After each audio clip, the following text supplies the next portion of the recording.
งใจหญิงอื่นทั่วไปกำไรชีวิตชายไม่เจ้าชู้งูไม่มีพิษเสือไม่มีลายตายเสียดีกว่าเลิกเก็บดอกไม้ข้างทางเป็นบางเวลาไม่ได้จริงจังหรอกนะแค่เติมชีวาให้มีสีสัน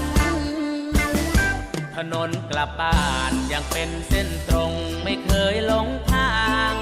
อาจมีนานที่ปีครั้งหรือออกนอกทางให้เธอไว้วันอย่าด่วนตีโพยตีพายรำพึงรำพันเธอยังเป็นคนสำคัญที่ฉันรักยิ่งสิ่งใดไม่ได้นอกใจแต่หากำไรนิดหน่อยไม่คิดจะมีเมียน้อยให้น้องต้องนั่งร้องไห้มีแฟนรูปหล่อมันก็ต้องทำใจ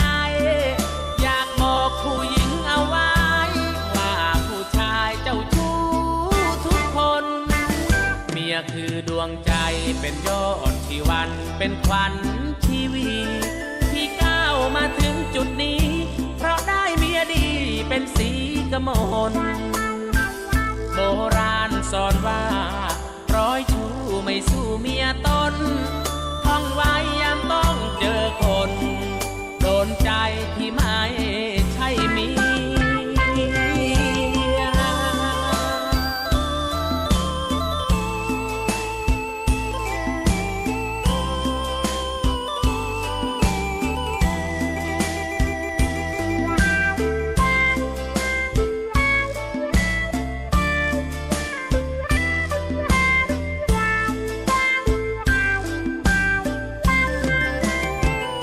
ไม่ได้นอกใจแต่หากำไรนิดหน่อยไม่คิดจะมีเมียน้อยให้น้องต้องนั่งร้องไห้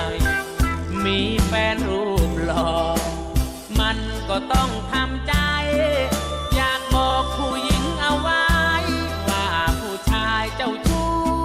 ทุกคน